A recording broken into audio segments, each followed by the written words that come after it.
नमस्कार प्यारे विद्यार्थियों, सांवरिया ऑनलाइन जोन में आप लोगों का स्वागत है। आज हम अपने क्वेश्चंस की जो सीरीज चल रही थी उस सीरीज को आगे बढ़ाते हैं और उसमें हम लोगों ने एक क्वेश्चन आप लोगों को दिया था, उस क्वेश्चन को देख लेते हैं। देखो क्या था वो क्वेश्चन, जो आप लोगों के क्वेश्चन दे रखा था उस क्वेश्चन में ये कहा गया कि घन के कोणों पर, अब देखो घन के कोणों पर हम लोग चाहे विद्युत विभव निकाल लो या विद्युत क्षेत्र निकाल लो, दोनों की स्थिति वही होती है जो हमारे घन के एक फलक की होती है। और घन का एक फलक है, ये एक वर्ग का कार्य करता है।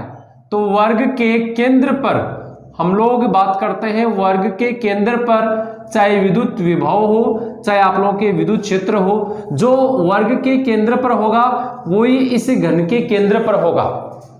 ठीक है, तो हम लोग ये देखते हैं कि जो आप लोगों के वर्ग है, इस वर्ग के केंद्र पर हमेशा विद्युत क्षेत्र का मान 0 होता है। देखो ज्यादा डिटेल से आप लोगों को निकालने की आवश्यकता नहीं, आप लोग इसको एक बार ध्यान से दिमाग में फीड कर लेना कि यदि हम लोग वर्ग के केंद्र की बात करें तो वर्ग के केंद्र पर विद्युत क्षेत्र का जो मान होगा वो 0 होगा, तो घन के केंद्र पर भी विद्युत क्षेत्र का मान या विद्युत क्षेत्र की तीव्रता का मान 0 होता है। इसी प्रकार से हम लोग बात करते हैं विद्युत विभव की, तो वर्ग का जो केंद्र होगा जिसको आप लोग एक फलक कहते हैं, उस वर्ग के केंद्र पर जो आप लोगों के पास में विद्युत विभव का मान आएगा वो विद्युत विभव का मान 4√2 k क्यों अपॉन r आता है। यदि उस घन की एक भुजा r है, यदि हम लोग उस घन की एक भुजा r लेते हैं तो r हो जाएगा, यदि आप लोग a लेते हैं तो a हो जाएगा।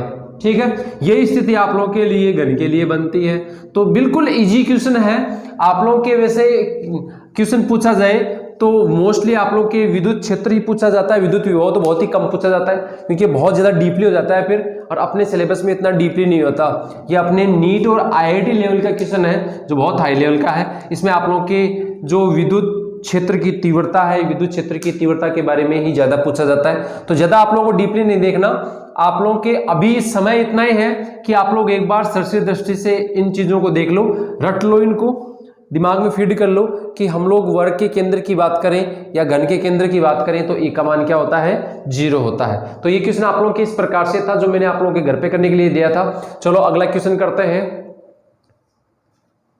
क्वेश्चन अपना क्या कह रहा है, 13वां क्वेश्चन। 13वां क्वेश्चन देखो क्या कहता है कि हम लोग एक कोई इकाई धनावेश लेते हैं, तो मैं लिख रहा हूं वायु में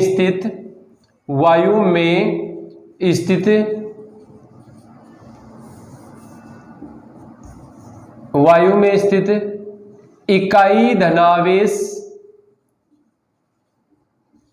से गुजरने वाले विद्युत फ्लक्स का मान क्या होगा। गुजरने वाले विद्युत फ्लक्स का मान क्या होगा। देखो मान आप लोगों को ज्ञात करना है। सबसे पहले अपने को देखना है कि हम लोग विद्युत फ्लक्स की बात कर रहे हैं, तो विद्युत फ्लक्स ज्ञात करने के लिए हमारे पास में एक फॉर्मूला आता है जो कूलॉम के नियम से है, phi = Q/ε0। देखो आप लोगों के पास में ये फॉर्मूला आ गया।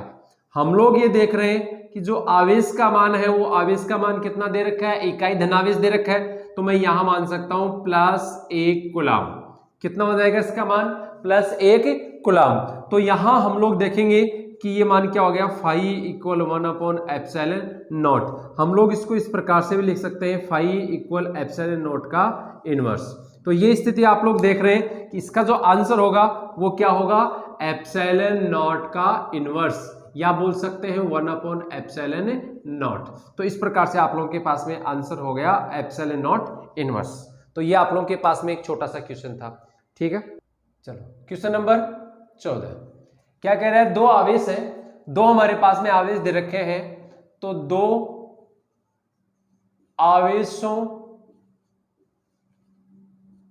आवेशों का या आवेशों के मध्य निर्वात तथा माध्यम, या बोल सकते हैं किसी पेराविद्युतांक में माध्यम में जो बल लगते हैं उन बलों का अनुपात ज्ञात करो।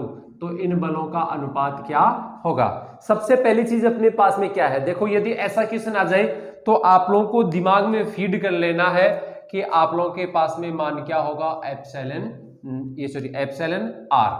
अपना आंसर क्या होगा, एप्सिलॉन आर। देखो कैसे होगा, एक बार देख लेते हैं।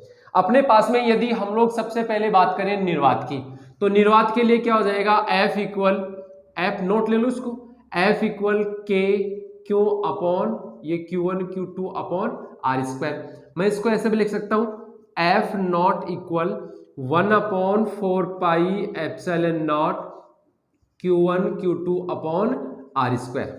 ठीक है, दूसरा अपन देख लेते हैं। तो आप लोगों के पास में यदि माध्यम लिया जाए तो ये स्थिति बनेगी Q1 Q2 upon are square और F M equal 1 upon 4 pi epsilon naught epsilon are Q1 Q2 upon are square. ये स्थिति आप लोग की बनती है। हम लोग इन दोनों का अनुपात निकालते हैं तो आप लोग के पास में एफ एम, या बोल सकते हैं आप लोग एफ एम ले लो, या ये F M upon F naught ले लो, या F naught upon F M ले लो।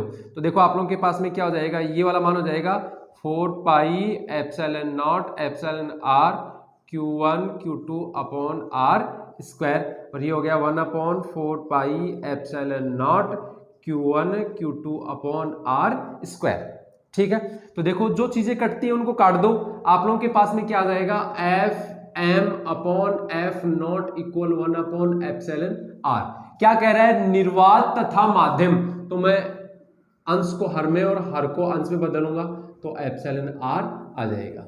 ये ऐसी स्थिति यदि आप लोग के बनती है तो आप लोग के पास में देखो आंसर क्या आ गया, एप्सिलॉन आर, जिसको आप लोग पेरा विद्युतांक कहते हैं। तो ये स्थिति आप लोग के बन रही है। ऐसा यदि क्वेश्चन बन जाए, निर्वात और माध्यम में बलों का अनुपात यदि पूछ लिया जाए तो ये क्या होगा, एप्सिलॉन आर होगा। देखो 15 क्वेश्चन क्या कहता है, हमारे पास में दो आवेश दे रखे हैं, दो आवेश,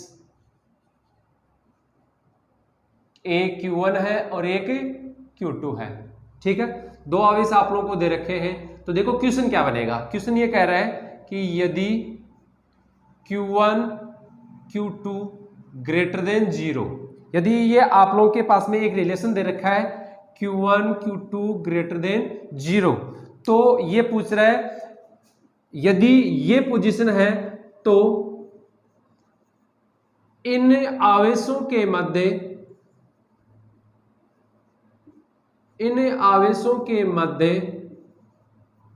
लगने वाले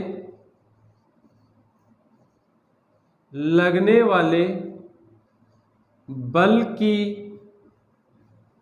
प्रकृति पूछ रहा है, प्रकृति क्या होगी, मतलब बल कैसा होगा।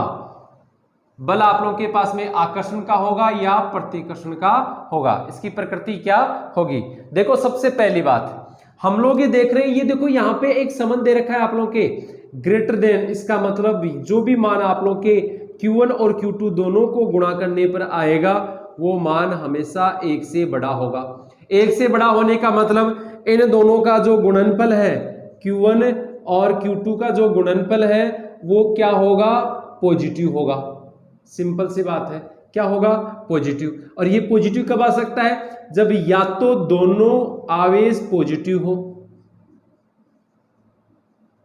देखो Q1 और Q2 दोनों पॉजिटिव होंगे तो आप लोगों के पास में ये पॉजिटिव आएगा। ठीक है, या आप लोगों के पास में दोनों ही आवेश नेगेटिव होंगे तो ये कंडीशन बनेगी कैसी, पॉजिटिव वाली। तो ये पॉजिटिव कब आएंगे, जब दोनों, या तो दोनों पॉजिटिव होंगे, देखो यहां पे दोनों पॉजिटिव हैं या दोनों नेगेटिव हैं। दोनों पॉजिटिव होंगे तो कौन सा बल कार्य करेगा, प्रतिकर्षण बल। कैसा बल कार्य करेगा, प्रतिकर्षण बल। और दोनों नेगेटिव होंगे तो भी कौन सा बल कार्य करेगा, प्रतिकर्षण बल। इसका मतलब यहां दोनों आवेश हैं ये समान प्रकृति के हैं, सजातीय आवेश हैं, तभी ये कंडीशन आप लोगों की पूर्ण हो सकती है। तभी ये जो इनका गुणनफल है ये 0 से ग्रेटर देन होगा। इसका मतलब इनके मध्य लगने वाला जो बल होगा वो क्या होगा, प्रतिकर्षण बल होगा। कौन सा बल होगा, प्रतिकर्षण बल। तो इसका आंसर क्या हो गया? प्रतिकर्षण बल। ठीक है। क्वेश्चन नंबर 16 क्या कह रहा है? हमारे पास में एक त्रिभुज है, समबाहु त्रिभुज,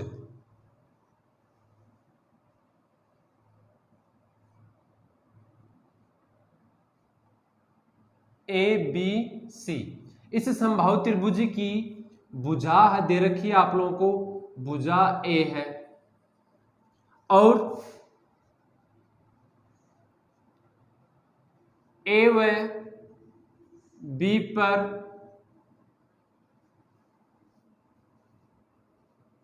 समान आवेश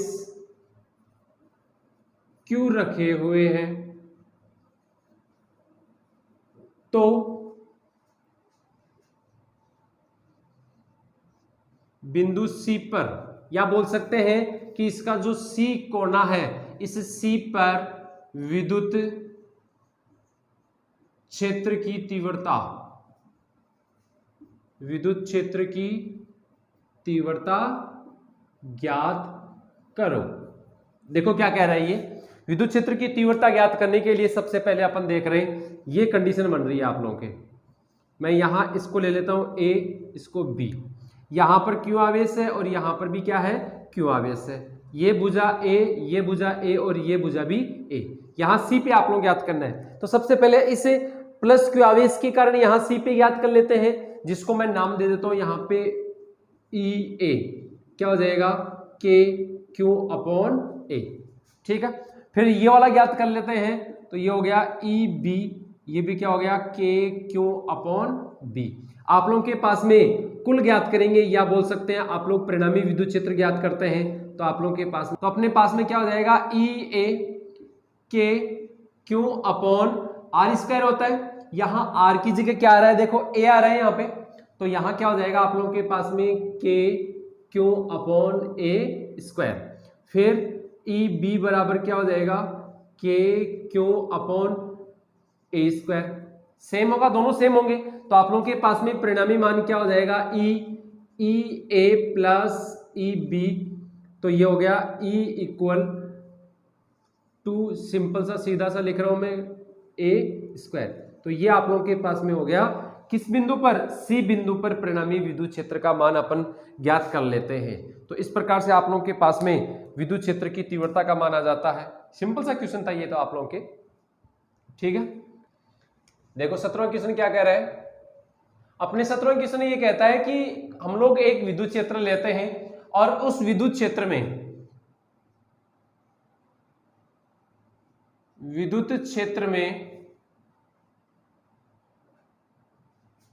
एक विद्युत द्विध्रुव रखा हुआ है।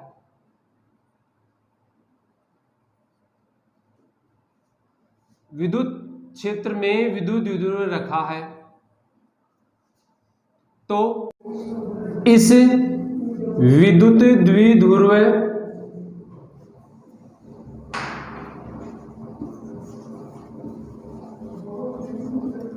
पर लगने वाले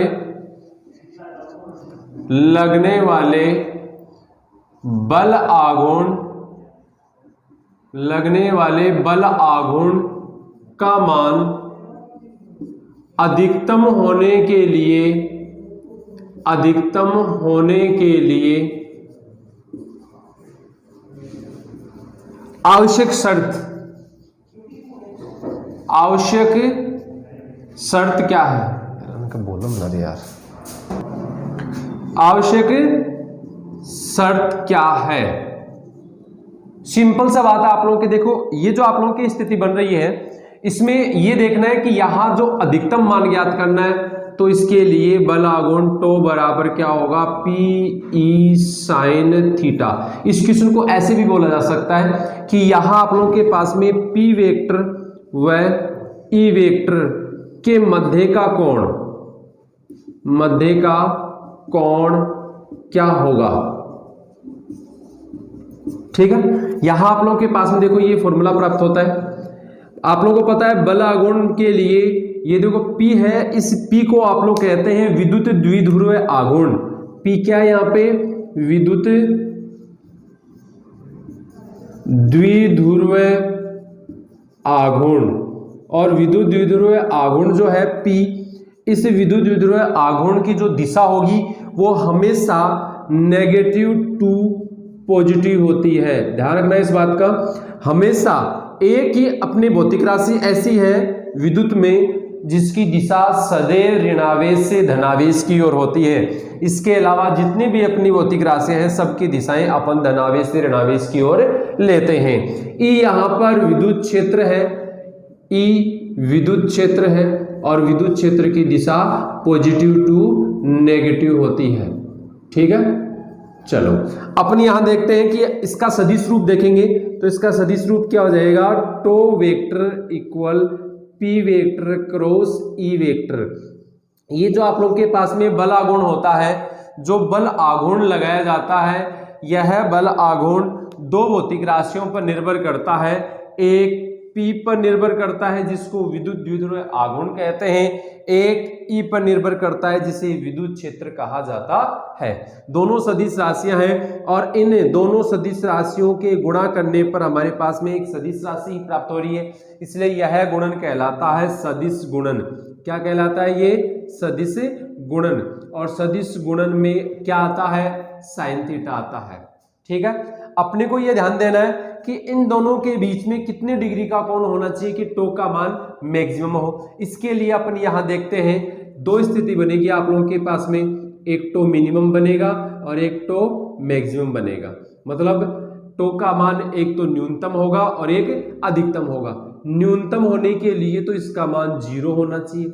इसका मान 0 कब होगा, जब इस पूरे का मान 0 हो। पूरे का मान 0 कब होगा, जब साइन थीटा का मान 0 हो। और साइन थीटा का मान 0 कब होता है, आपको पता है, साइन थीटा बराबर 0 कब होगा, जब थीटा बराबर 0 डिग्री होगा। तो यहां अपन देख सकते हैं कि ये 0 डिग्री की कंडीशन कब होगी, जब यहां आप लोगों के थीटा बराबर 0 डिग्री लिया जाए। दूसरी कंडीशन देखते हैं, टो मैक्सिमम, मतलब टो का मान अधिकतम, बल आघूर्ण का मान अधिकतम कब होगा, जब साइन थीटा का मान 1 हो। कितना होना चाहिए, साइन थीटा का मान 1 हो। और साइन थीटा का मान 1 होने के लिए कितने डिग्री लेंगे आप लोग, 90 डिग्री। तो यहां आप लोगों को पता है 90 डिग्री होगा, तो आप लोगों के पास में क्या आएगा, टो मैक्सिमम इक्वल पीई। तो क्वेश्चन ये कह रहा है कि कितने डिग्री का कोण होना चाहिए, या आवश्यक शर्त क्या होनी चाहिए। तो ये हो गया आप लोग के पास में, तो इसका मान कितना हो गया, टो मैक्सिमम पीई हो गया। ठीक है, एक कंडीशन और बनती है आप लोगों के पास में जिसमें मान नेगेटिव में आता है। ठीक है, जो 0 से कम होगा तो हम लोग उसको मिनिमम कंडीशन मानते हैं। तो ये आप लोग के पास में हो जाएगा 0 डिग्री कब, जब आप लोग के पास में साइन 180 डिग्री होगा। क्योंकि आप लोग को पता है साइन 180 डिग्री का मान भी क्या होता है, 0 होता है। तो साइन 180 ले लो या आप लोग 0 ले लो। देखो यहाँ पे 3 कंडीशन बनती है आप लोग की, एक स्थायी संतुलन अवस्था होती है, एक अस्थायी संतुलन अवस्था होती है। तो यदि आप लोग थीटा का मान 0 डिग्री लेते हैं तो स्थायी संतुलन अवस्था बनेगी, स्थायी संतुलन अवस्था बनेगी। और 180 लेंगे तो आप लोगों के पास में अस्थायी संतुलन अवस्था बनती है। एक आप लोगों के पास में 90 डिग्री जो होती है वो असंतुलन की अवस्था होती है। ठीक है, 180 डिग्री में मान जो होता है वो नेगेटिव आता है। यहां आप लोग के पास जो होता है इसका मान हम लोग ये देखते हैं कि ये जो P होता है, इस P, देखो ये कंडीशन होती है, हम लोग यहां एक विद्युत क्षेत्र बना लेते हैं। तो देखो इसमें आप लोग के ये विद्युत क्षेत्र की दिशा हो गई। हम लोग यहां पर एक द्विध्रुव लेते हैं -q प्लस q, जिसके दोनों आवेशों के बीच की दूरी 2a ले रहे हैं। तो ये पोजीशन तो हो गई आप लोग के थीटा बराबर 0 डिग्री। दूसरी पोजीशन अपन देखेंगे कि ये अपन यहां ले लेंगे, तो ये हो गया +q, ये -q। ठीक है, ये पोजीशन हो गया आप लोग के थीटा इक्वल 90 डिग्री। फिर अपन बात करते हैं तो यहां जो स्थिति बनेगी, बल आघूर्ण का मान क्या होगा, अधिकतम होगा, जो मैंने आप लोग को अभी बताया। इस कंडीशन में बल आघूर्ण का मान अधिकतम होगा। जब आप लोग यहां इसको इस प्रकार से ले आओगे जहां -q आवेश की जगह +q और +q आवेश की जगह -q, ये ऋणात्मक हो गया, मतलब विपरीत हो गया पहले की अपेक्षा। वैसे ऋणात्मक नहीं होता, साइन में कोई मान आप लोग के 180 तक ऋणात्मक मान नहीं आता। ये जो स्थिति बन गई ये क्या हो गई, विपरीत हो गई। इस स्थिति में आप लोग के 180 डिग्री का कोण बनता है। ये जो स्थिति बनती है इसे कहा जाता है स्थायी संतुलन अवस्था। क्या कहा जाता है इसे, स्थायी संतुलन अवस्था। और इसे कहा जाता है, ये हो गया आप लोग के अस्थायी संतुलन अवस्था, और ये आप लोगों के पास में होगी असंतुलन की अवस्था। तो ये आप लोगों को मैंने थोड़ा सा बता दिया, तो इसको ध्यान से देख लेना, बहुत अच्छा क्वेश्चन है ये। इसी टाइप के आप लोगों के 2-3 क्वेश्चन बनते हैं जो आप लोगों को ध्यान से देखना है, चाहो तो स्क्रीनशॉट ले सकते हो, ठीक है। 18वां क्वेश्चन क्या कह रहा है, देखो 18वां क्वेश्चन आप लोगों के कह रहे हैं कि ये जो आप लोगों के यहां देखो 18वां क्वेश्चन आप लोगों के क्या कह रहा है, कोई विद्युत द्विध्रुव है, हम लोग एक विद्युत द्विध्रुव ले रहे हैं, विद्युत द्विध्रुव के कारण, विद्युत द्विध्रुव के कारण किसी बिंदु पर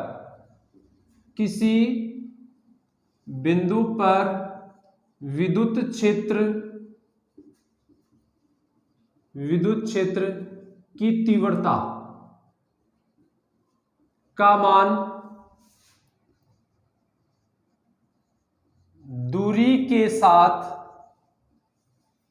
किस प्रकार संबंधित होता है, किस प्रकार संबंधित होता है।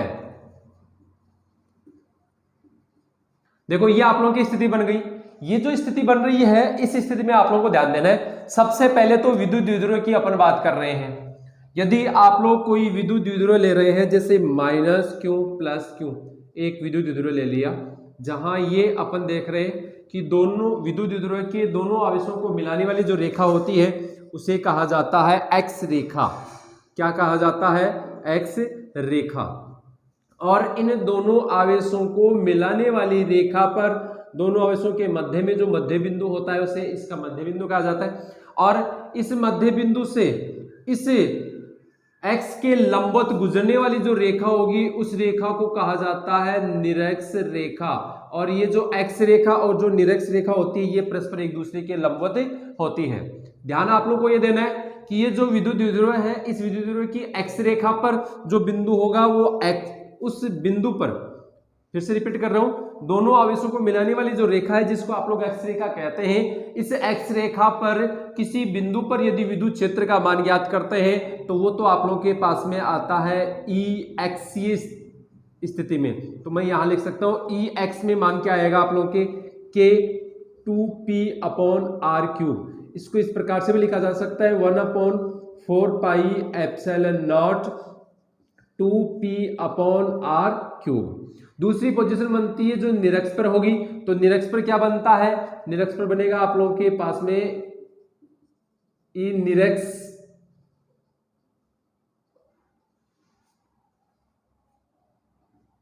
या निरक्षीय पोजीशन बोल सकते हैं आप लोग। ई निरक्ष में क्या हो जाएगा आप लोगों के, ये जो स्थिति बनेगी उसमें केवल P आ जाएगा। ये जो स्थिति बन रही थी इसमें 2P हो गया और ये P हो गया। अपन इसको ऐसे भी लिख सकते हैं, ई निरक्ष की स्थिति में 1/4πε0 P/r³। देखो क्या पूछ रहा है क्वेश्चन में कि ये जो आप लोगों के पास में दूरी है, दूरी और विद्युत क्षेत्र की तीव्रता, इन दोनों में क्या संबंध होता है?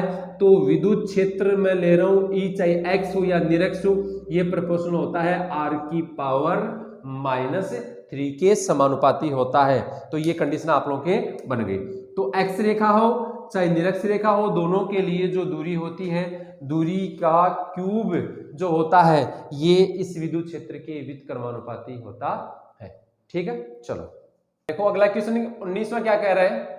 19वें में दो क्वेश्चन बनते हैं। ये आप लोगों को कहा जाता है एक समान विद्युत क्षेत्र में रखे हुए विद्युत द्विध्रुव पर क्या अनुभव किया जाता है, या विद्युत द्विध्रुव स्वयं क्या अनुभव करता है। एक तो अनुभव करने की स्थिति बन गई, अनुभव करता है, ठीक है। दूसरी आप लोगों के क्वेश्चन बन जाएगा, यहीं पे मैं 20वां क्वेश्चन कर देता हूं। वो स्थिति बनेगी एक समान, या अपन बोल सकते हैं समरूप, एक समान विद्युत क्षेत्र में, एक समान विद्युत क्षेत्र में स्थित विद्युत द्विध्रुव पर कार्य करता है। देखो दोनों में अलग अलग पोजीशन बन रही है, कंफ्यूज मत होना। ऐसे क्वेश्चन आप लोगों के आ सकता है, जैसे एक समान विद्युत क्षेत्र है, दोनों में एक समान है, फिर क्या कर रहा है, विद्युत द्विध्रुव है, विद्युत द्विध्रुव, इसमें विद्युत द्विध्रुव, ये अनुभव कर रहा है। इसका मतलब ये जब हम लोग किसी विद्युत द्विध्रुव को किसी एक समान विद्युत क्षेत्र में रखते हैं तो उस पर सभी जो आप लोग के दोनों जो आप लोग के आवेश होते हैं उन पर जो बल है वो समान मात्रा में कार्य करता है, यानी कि नेट जो बल होगा वो क्या होगा, जीरो होगा। इसका मतलब इस विद्युत द्विध्रुव के कारण केवल और केवल क्या अनुभव किया जाएगा, केवल बल आघूर्ण अनुभव किया जाएगा। यदि अनुभव करने की बात हो तो बल आघूर्ण अनुभव किया जाएगा, और यदि कार्य करने की बात हो कि उस पर क्या कार्य करता है तो उस पर बल भी कार्य करता है और बल आघूर्ण भी कार्य करता है। तो दोनों कंडीशन आप लोगों को ध्यान देनी है। ऐसे बन सकता है आप लोगों के, इसमें तो क्या हो जाएगा आप लोगों के पास में केवल बल आघूर्ण अनुभव करेगा। क्यों? क्योंकि इसमें विद्युत द्विध्रुव पर नेट बल शून्य हो जाएगा, इसलिए यह केवल बल आघूर्ण अनुभव करता है। देखो जैसे मान लो अपन कोई विद्युत क्षेत्र ले ले, इस विद्युत क्षेत्र में हम लोग कोई द्विध्रुव रखते हैं, तो ये द्विध्रुव है, इस पर जो लगने वाला बल है, नेट बल जिसको आप लोग कहते हैं, वो यदि वो जीरो होगा, नेट बल यदि आप लोग के यहाँ जीरो होगा तो ये जो द्विध्रुव है ये इस प्रकार से केवल घूर्णन गति कर सकता है, वैसे रेखीय गति नहीं करेगा। घूर्णन गति करेगा, इसका मतलब उसके द्वारा क्या अनुभव किया गया, बल आघूर्ण अनुभव किया गया। लेकिन कार्य कौन कौन करता है, बल भी करता है और बल आघूर्ण भी कार्य करता है, तो इसका ध्यान रखना है। ठीक है, चलो देखो अगला क्वेश्चन क्या कह रहा है, क्वेश्चन नंबर 21। क्वेश्चन नंबर 21 में हम लोग देखें कि हम एक पट्टिका लेते हैं, एक परत लेते हैं और इस परत पर आवेश वितरित किया गया है, तो हमारे पास में एक अनंत विस्तार की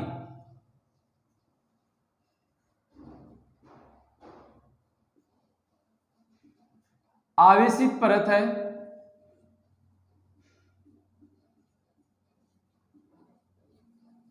जिसका क्षेत्रफल दे रखा है, जिसका क्षेत्रफल 1 सेंटीमीटर स्क्वायर है। कितना है इसका क्षेत्रफल, 1 सेंटीमीटर स्क्वायर है। और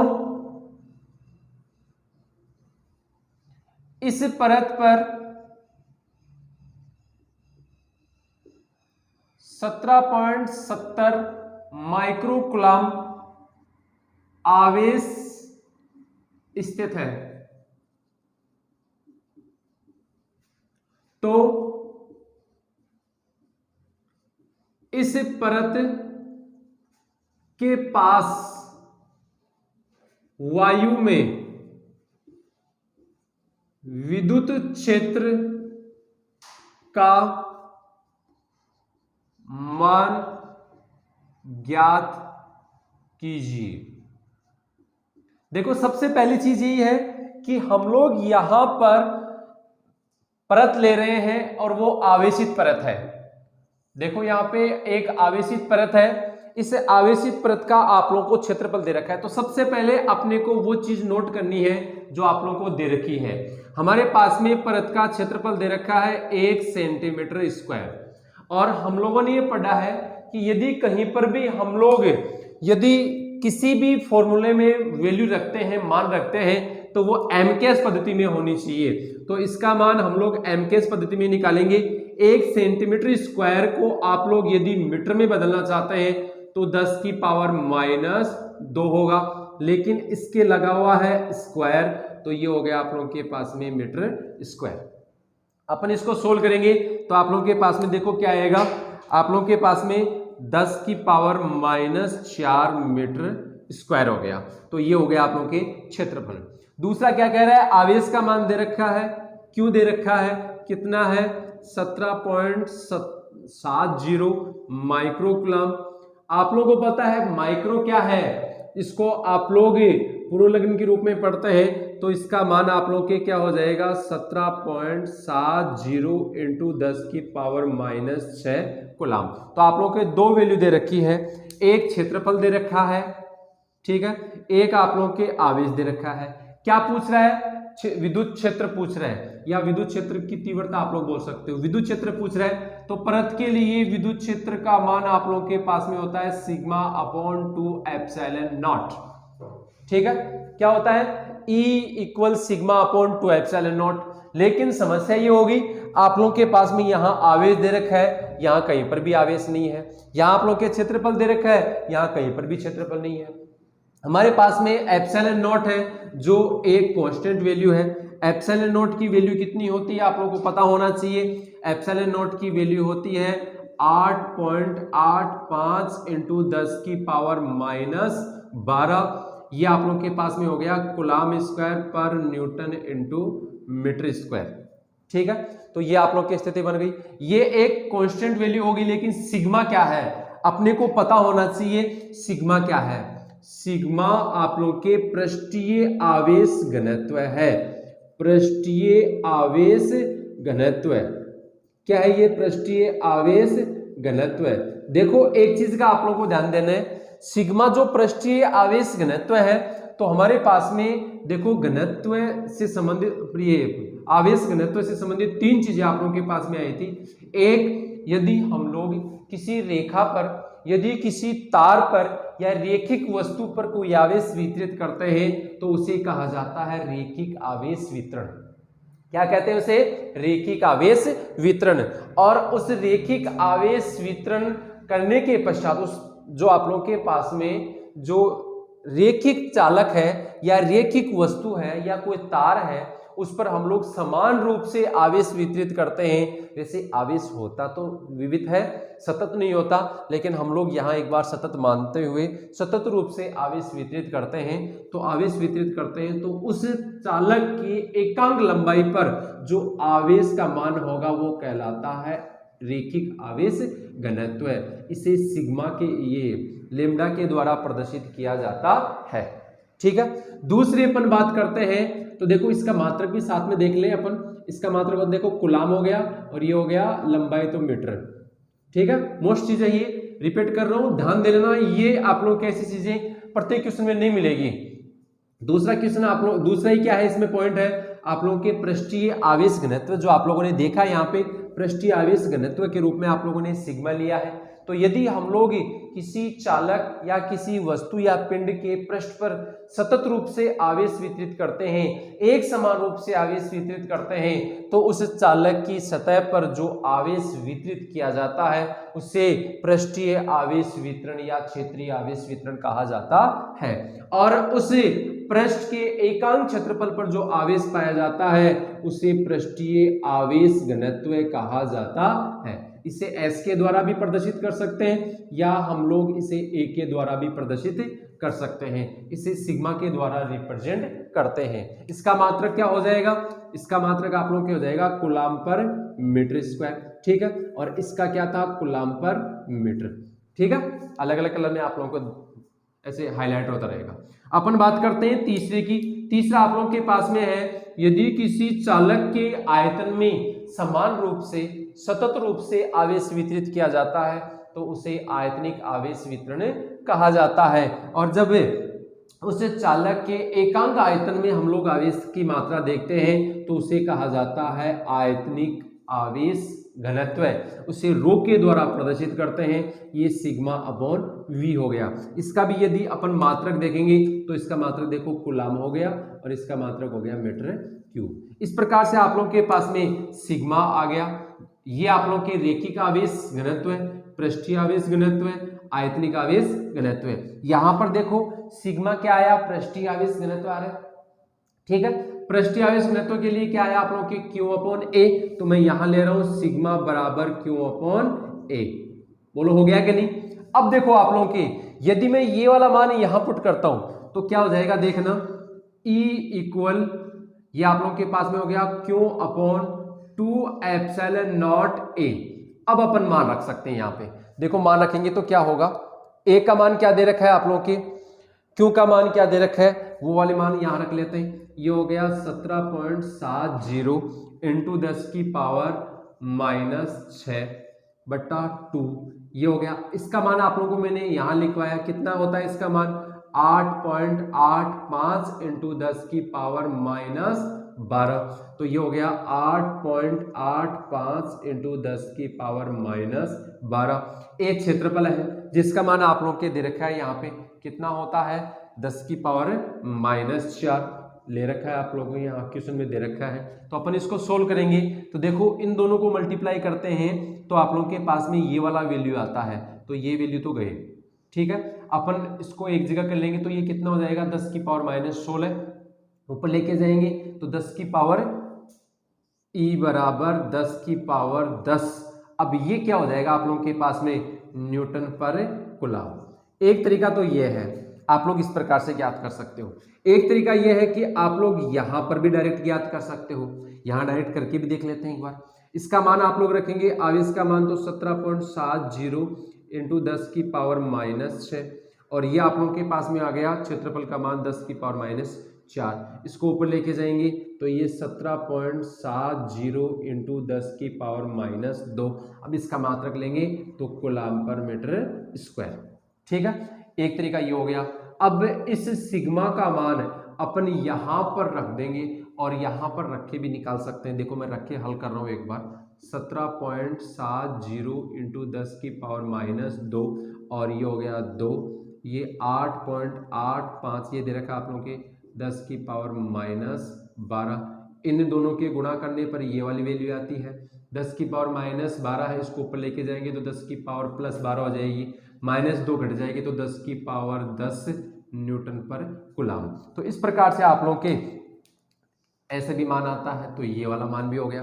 तो आप लोग एक तो ऐसे कर सकते हैं जो मैंने किया है, ठीक है, एक तो ऐसे डायरेक्ट भी कर सकते हैं आप लोग और एक ऐसे सिग्मा का मान निकाल के भी आप लोग यहां मान रख के भी कर सकते हैं। तो दोनों तरीके सही है, दोनों में आप लोग की वही वैल्यू आ रही है, देख लो। तो इसका आंसर क्या हो जाएगा 10 की पावर -10, ये सॉरी 10 की पावर +10 न्यूटन पर कूलम। अब देखो ऐसे क्वेश्चन आप लोगों के बहुत से ऐसे क्वेश्चन बनते हैं जिनको आप लोग एक तो डायरेक्ट भी कर सकते हो ऐसे, लेकिन डायरेक्ट करने में क्या होता है आप लोगों के थोड़े से कैलकुलेशन बड़ी हो जाती है। यदि आप लोगों ने पूरा सही तरीके से तैयार कर रखा है तो डायरेक्ट भी कर सकते हो, वरना आप लोग ऐसे भी कर सकते हैं। ठीक है, इस प्रकार से आज के क्वेश्चंस तो कंप्लीट हो गए। आप लोग चाहो तो स्क्रीनशॉट ले सकते हो, उसके बाद में आप लोग आराम से देख लेना इसको, वरना आप लोग वीडियो को दोबारा चला के भी देख सकते हैं। अब अपन लास्ट में एक क्वेश्चन आप लोग के घर के होमवर्क के लिए देते हैं, तो नोट करो उसको। देखो ये क्वेश्चन आप लोगों के घर के लिए है, ठीक है, ये होमवर्क है आप लोगों का जो घर पे करना है। ठीक है, अब देखो क्या कह रहा है ये, इसमें किसी कण का विशिष्ट आवेश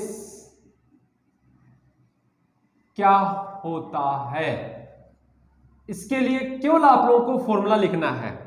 ठीक है, फॉर्मूला लिखना है और उसका मात्रक लिखना है। यह आप लोगों के घर के लिए होमवर्क है, आप लोग सर्च करना है इसको। ठीक है, अपनी बुक वगैरह में आप लोगों को अवश्य मिलेगा, तो इसको आप लोगों को घर पे करना है। और ये जो आप लोग क्वेश्चन दिए जा रहे हैं ये बहुत मोस्ट क्वेश्चन है, आप लोग इनको घर पे प्रैक्टिस के रूप में देखा करो। और इसके डिस्क्रिप्शन में आप लोग के टेलीग्राम का लिंक दे रखा है, आप लोग उस लिंक को खोलेंगे और अपना जो ग्रुप है उस ग्रुप को ज्वाइन करेंगे, जिससे उस ग्रुप पे आप लोग के जो क्वेश्चंस हैं, पीडीएफ है, एक्स्ट्रा चीजें जो अपनी यहाँ वीडियो में नहीं बता पा रहे हैं, उन चीजों को अपन वहां शेयर कर सकते हैं। ठीक है, तो उस ग्रुप को एक बार आप लोग ज्वाइन करेंगे और ये जितने भी आप लोग क्वेश्चन दे रखे हैं इन क्वेश्चनों को आप लोग बिल्कुल बारीकी से देखेंगे। एक बार समझ में नहीं आता दूसरी बार देख लो, ऐसा नहीं कि आप लोग ये देखो कि अब दोबारा कौन देखेगा, वरना आप लोगों को पता है कि बोर्ड एग्जाम में क्या होगा। ठीक है, तो एक बार आप लोग अपने फ्रेंड्स को शेयर करेंगे, लाइक करेंगे और वीडियो देखने से पहले अपने चैनल को सब्सक्राइब जरूर करना, बेल आइकन अवश्य दबाना, जिससे आप लोग के जितने भी वीडियो आ रहे हैं, जितनी भी अपनी लाइव क्लासें आती हैं वो लाइव क्लासें आप लोगों को मिल सके। ठीक है, धन्यवाद।